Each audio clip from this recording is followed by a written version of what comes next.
Bismillahirrahmanirrahim. Sebelum kita menyampaikan materi khutbah kita pada Jumat hari ini, terlebih dahulu karena kita masih berada dalam bulan Syawal, kami mengucapkan taqabbalallahu minna siyamana wa siyamakum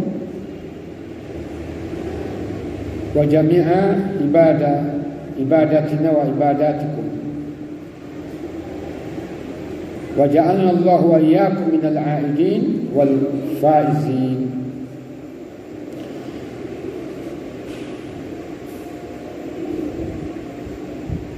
Ya, pada kesempatan khutbah kali ini kita akan membicarakan urgensi atau urgensi kesalehan sosial bagi muslim. Ya, maksudnya bahwa seluruh pemberitaan dalam Al-Quran itu adalah benar, terutama mengenai kehidupan akhirat, yaitu syurga maupun neraka. Allah Subhanahu wa ta'ala menginfokan kepada kita bahwa untuk menjadi penghuni syurga itu bukan hanya saleh secara individual. Artinya kita tidak hanya dituntut sholat sampai hitam jidat kita, umrah bolak-balik, haji bolak-balik, termasuk puasa. Itu adalah kesalehan individual. Tidak cukup dengan itu. Namun kita juga harus saleh secara sosial. Hamka memberikan satu ilustrasi. Ada seorang bertetangga berbeda karakter. Yang satu Masya Allah salat jamaah tidak pernah luput, hajinya bolak-balik, umrahnya juga demikian. Tapi dengan istrinya seperti Tom and Jerry, tidak pernah akur. Ini tidak saleh secara sosial. Secara individual, iya. Sama tetangganya juga tidak pernah dia damai.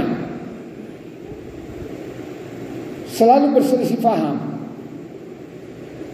Kalau ada permintaan kebutuhan warga, minta sumbangan, dia paling medit, paling kikir. Maka Hamka menyatakan orang ini tidak dijamin masuk surga, karena dia hanya saleh secara individual. Tapi ada lagi satu karakter, orangnya begitu supel. Dengan istrinya sudah 30 tahun menikah, tapi masih kayak pengantin anyar, pengantin baru. Sama tetangganya tidak ada yang sakit kecuali dijenguk, tidak ada yang susah kecuali dibantu. Tapi sayangnya dia tidak pernah ke masjid, tidak sholat. Ini orang juga belum tentu menjadi penghuni surga, atau jadi penghuni surga tetapi masuk neraka terlebih dahulu. Jadi yang terbaik, di samping kita saleh secara individual, juga harus saleh secara sosial. Nah, apa urgensinya? Kita bahas 3 urgensinya. Yang pertama, saleh secara sosial itu menjadi karakter orang-orang bertakwa. Coba kita lihat dalam surah Ali Imran yang tadi dalam mukadimah kita baca, yaitu ayat 133 sampai ayat 136. Allah menyatakan, wasari'u ila magfiratin min rabbikum. Segerakanlah diri kalian mencapai ampunan dari Tuhan kalian. Maksudnya beramal saleh, yaitu amalan yang apabila kita kerjakan, dosa kita diampuni. Seperti puasa kemarin, sholat lima waktu, kita berwudu, banyak melangkah kaki ke masjid, menunggu sholat setelah sholat. Itu amalan yang bila kita kerjakan, kita akan mendapatkan ampunan dari Allah. Wa jannatin, dan segerakanlah diri kalian juga untuk mendapatkan surga. Arduhas samawati wal ard, yang luasnya satu surga seperti langit dan bumi. Jadi tidak usah kita khawatir nanti penduduk bumi, penduduk surga nanti padat, kita tidak dapat tempat. Insya Allah satu surga aja sudah seperti langit dan bumi. Kemudian Allah mengatakan u'iddat lil muttaqin. Surga yang satu surga itu luasnya seperti luas langit dan bumi hanya disediakan oleh hanya disediakan oleh Allah untuk orang-orang yang bertakwa saja. Kemudian Allah menjelaskan siapa orang bertakwa ini, seperti apa karakter orang bertakwa ini. Dari 4 karakter orang bertakwa dalam surah Ali Imran ayat 13 sampai 136 ini, 3 adalah saleh secara sosial. Jadi saleh secara sosial, yaitu Allah menjelaskan alladzina yunfikuna fis sarra wad dharra. Orang yang bertakwa itu memiliki karakter selalu menginfakkan hartanya, baik dalam keadaan makmur, jaya, sejahtera, untung banyak, maupun dalam keadaan pailit, bangkrut, susah, dia tetap menginfakkan hartanya.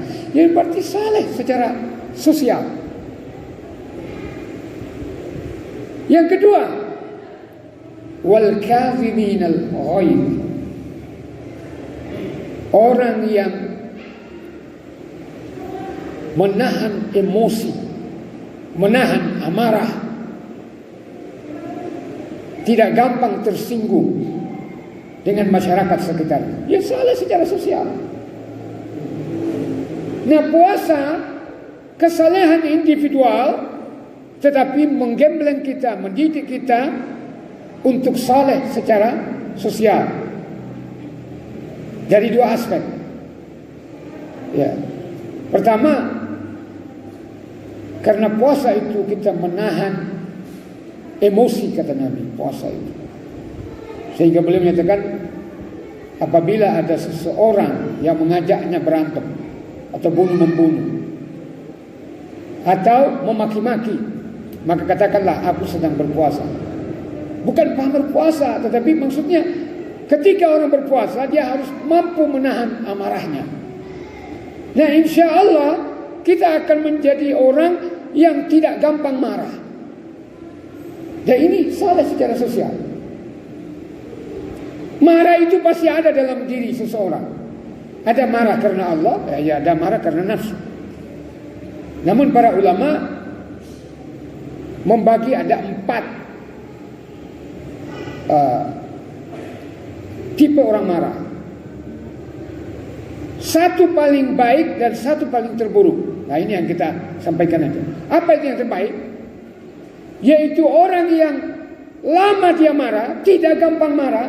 1 kali dia tidak marah, 2 kali orang cemooh, orang bully, orang menghinakannya, dia tidak marah. 3 kali belum, 4 kali baru dia marah. Marahnya pun menasehati, bukan balik menjelek-jelekan. Tetapi ketika dia marah, cepat selesai. Ini yang terbaik. Karena tidak ada kita tidak marah. Jadi tidak gampang marah, tapi begitu marah cepat selesai. Nggak ada dendam di hati. Nah, yang paling buruk terbalik dari ini. Apa itu? Gampang marah, Tapi kalau marah bertahun-tahun tidak ngomong lagi sama orang. Jika ada sengketa, dia akan berkata, saya akan tuntut nanti di akhirat di hadapan Allah. Jadi dendamnya sampai dibawa ke akhirat. Dan ini tidak baik. Karena kata Aisyah radhiyallahu anha, beliau meriwayatkan dari Rasulullah, tidak ada orang yang mengajukan sengketanya sampai hari kiamat di hadapan Allah kecuali orang itu akan tersiksa. Kenapa tersiksa? Karena dibanding dengan orang yang tidak punya masalah di dunia ini, mereka sudah masuk surga 500 tahun. Nah, di hadapan Allah tidak ada pengadilan in absentia. Artinya tanpa kehadiran orang yang terdakwa ataupun yang bersengketa. Semua dihadirkan. Maka ketika dihadirkan itu memakan waktu yang banyak. Sampai 500 tahun. Jadi orang sudah enak-enak menikmati surga, dia masih ingin bersengketa di hadapan Allah sehingga dia terhambat masuk surga. Sekalipun dia di pihak benar. Jadi tidak perlu kita dendam. Nah, kita di bulan Syawal ini saling lapang dada untuk memberi maaf. Kalau kita pikir-pikir, orang yang kita marah itu tidak pernah kita bantu, tidak pernah kita memberi makan kepadanya, tidak pernah kita memberikan kemuliaan jabatan kepadanya. Mengapa kita harus marah kepadanya? Ya kan? Ya. Dan ini kesalehan sosial. Gitu. Dan yang ketiga, wal afina anin nas. Jadi berurut ini. Tidak gampang marah, wal afina anin nas. Dia selalu memaafkan, lapang dada memaafkan kesalahan orang. Yaitu tadi. Jadi ini karakter penghuni surga. Ya, yang individual itu adalah walladzina idza fa'alu fahishatan aw zalamu anfusahum dzakarullah. Yaitu orang yang menyadari bahwa kesalahannya banyak, kemudian dia memohon ampun kepada Allah. Ini saleh secara individual. Karakter orang bertakwa digambarkan juga dalam surah Al-Baqarah ayat 2. Saya dikatakan zalikal kitabu la raiba fihi hudal lil muttaqin. Al-Quran itu petunjuk bagi orang bertakwa. Nah, siapa orang bertakwa itu? Allah menggambarkan alladzina yu'minuna bil ghaib. Pertama, mereka yang beriman kepada yang gaib. Ini individual. Ya. Kemudian wa yuqimunas shalah. Orang yang mendirikan salat. Ini juga individual. Baru wa mimma razaqnahum yunfikun. Nah, ini tidak bisa dipisah. Saleh secara individual juga saleh secara sosial. Yaitu mereka yang menginfakkan sebagian dari rezeki yang kami berikan kepadanya. Kalau itu zakat hanya 2,5%. Kalau zakat perdagangan, ya tidak banyak diminta oleh Islam. Ya, jadi ini yang pertama, urgensi yang pertama, karena saleh secara sosial itu karakter orang-orang bertakwa yang kemudian dijamin masuk surga tadi. Yang kedua,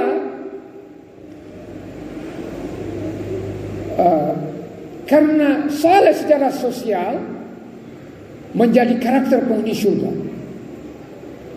Dalam surat Al-Insan, Allah Subhanahu wa taala menjelaskan ada dua kelompok manusia. Yang kafir, mereka akan dimasukkan ke dalam neraka Jahannam atau neraka Jahim atau neraka Sa'ir. Kemudian Allah menggambarkan kelompok yang kedua, Al-Abrar, yaitu orang-orang yang baik, orang-orang yang beribadah, berbakti kepada Allah Subhanahu wa taala. Allah menggambarkan antara lain wa yut'imuna at-ta'ama ala hubbihi miskinan wa yatiman wa asira. Mereka senantiasa secara terus-menerus memberi makan kepada orang-orang miskin, anak yatim atau orang-orang terlantar, tertawan. Coba saleh secara sosial. Maka kita melihat ada pemandangan beberapa waktu yang lalu di masjid ini, tapi sekarang sudah tidak ada lagi. Harusnya diadakan terus. Yaitu ada orang yang menyediakan makanan, ya, kemudian secara gratis itu adalah sebenarnya karakter penghuni surga. Jadi wa yutimuna ta'ama ala hubbi, mereka selalu memberi makan karena hobi, karena suka. Dia senang memberi makan itu. Ya.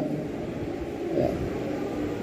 Banyak ayat dalam Al-Quran, seperti dalam surah Al-Ma'arij, Allah menggambarkan ada 8 karakter penghuni surga. Yang pertama adalah al-musallin alladzina hum ala salatihim da'iman, orang yang selalu salat, yang ajab dalam salatnya. Nah, ini salat individual. Baru yang kedua, Allah menyatakan walladzina fi amwalihim haqqum ma'lum lis-sa'ili wal mahrum. Yang kedua, karakter penghuni surga itu mereka yang menyadari bahwa di dalam hartanya ada hak-hak orang tertentu. Siapa orang-orang tertentu ini? Yaitu peminta-minta dan orang yang tidak meminta. Dia malu meminta, tetapi dia sebenarnya sangat membutuhkan uluran tangan sosial kita.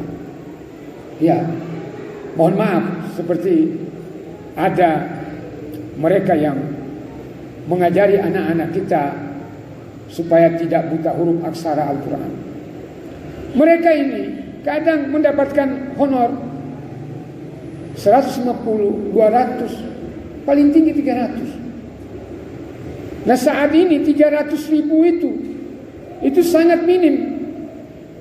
Tidak bisa, sementara mereka 5-6 hari dituntut harus hadir dan berpenampilan rapi. Nah, ketika dinaikkan SPP atau infak, tadinya 25.000 dinaikkan 30.000. Ini adalah fakta ini. Yang punya anak itu menggerutu kok, larang nemen. Tapi kalau memasukkan anaknya kursus bahasa Inggris di Impres 1 bulan sampai 300 sampai 500.000, dia tidak menggerutu. Nah, orang yang mengajari anak-anak kita supaya tidak buta huruf aksara Al-Quran, ini perlu juga kita perhatikan. Ya, kesalehan sosial kita perlu kita limpahkan kepada mereka. Ya, itu yang dimaksud orang yang meminta-minta dan orang yang tidak meminta-minta. Soalnya secara sosial. Yang ketiga terakhir, bahwa kesalehan sosial menyelamatkan seseorang dari neraka. Ya, mafhumun mukhalafah, pemahaman terbalik. Kalau tidak saleh secara sosial berarti diancam masuk neraka. Banyak ayat seperti itu, seperti dalam surat Al-Mudaththir. Allah Subhanahu wa taala berfirman, kullu nafsin bima kasabat rahina. Setiap jiwa akan dimintai pertanggungjawaban dari setiap perbuatannya di dunia ini. Illa ashabal yamin, kecuali golongan kanan. Siapa golongan kanan ini? Yaitu orang-orang yang akan masuk surga. Yatasaaluna 'anil mujrimin. Penghuni surga ini nanti diberi kesempatan ketika baru masuk masing-masing ke dalam surga dan ke dalam neraka untuk dialog dengan orang-orang yang mujrim. Siapa mujrim itu? Kafir, munafik, musyrik, pendosa, durjana, narapidana. Itu diberi kesempatan untuk dialog. Isi dialog itu antara lain, kata penghuni surga, masalakakum fi sakar. Hei penghuni neraka sakar, apa yang menyebabkan kalian sehingga menjadi penghuni neraka sakar? Dengan jujur mereka menjawab dengan bersama-sama. Qalu, mereka berkata, menjawab, lam naku minal musallin. Kami masuk neraka sakar ini karena ketika di dunia kami tidak termasuk orang yang sholat. Nah, kata Ibnu Abbas, tidak termasuk orang yang sholat ini yaitu lalai dalam sholatnya, atau sholatnya Senin Kemis, maghrib sholat, isya ketiduran, subuh kesiangan. Nah, itu tidak termasuk sholat. Atau orang lalai dalam menjalankan syarat, wudunya asal-asalan, sikunya masih kering tidak basah. Begitu juga mata kakinya masih kering tidak basah karena asal-asalan. Rukunnya juga kepalanya belum jidatnya belum sampai di lantai sudah diangkat. Tidak ada tumaknina sama sekali. Ini tidak termasuk orang sholat. Ini saleh individual. Tapi kemudian yang kedua, jawab orang penghuni neraka sakar ini, walam naku nut'imul miskin. Kami masuk neraka sakar ini karena ketika di dunia kami tidak termasuk orang-orang yang memberi makan kepada orang-orang miskin. Ya. Dalam sebagai terakhir penutup, Allah Subhanahu wa taala berfirman dalam surat Al-Ma'un, "Ara'aital ladzi yukadzibu bid-din?" Tahukah kalian siapa yang mendustakan agama itu? Dijawab oleh Allah Subhanahu wa taala, "Ara'aital ladzi yukadzibu bid-din? Fadzalika alladzi yad'u al-yatim." Yaitu orang yang menghardik, orang yang tidak mempedulikan nasib anak-anak yatim, saleh secara sosial. Ya. Wala yahuddu ala ta'amil miskin. Dia tidak termasuk mendorong orang memberi makan. Jadi mendorong memberi makan kepada orang miskin saja, tidak memberi, hanya mendorong orang lain, memotivasi orang lain. Itu akan terhindar dari ayat ini. Ya, jadi betapa pentingnya saleh secara sosial setelah individual. Demikian apa yang bisa kita jelaskan mengenai urgensi saleh secara sosial. Mudah-mudahan kita menjadi muslim mukmin yang saleh baik secara individual maupun secara sosial. Mudah-mudahan Allah Subhanahu wa taala selalu memberi hidayah kepada kita sehingga insyaallah kita selalu berada dalam kebenaran. Semoga Allah menyelamatkan kita baik di dunia maupun di akhirat. Aqulu qouli hadza wa astaghfirullah li wa lakum wa lisa'il muslimina wal muslimat wal mu'minina wal mu'minat fastaghfiruhu innahu huwal ghafurur rahim. Alhamdulillahi rabbil alamin.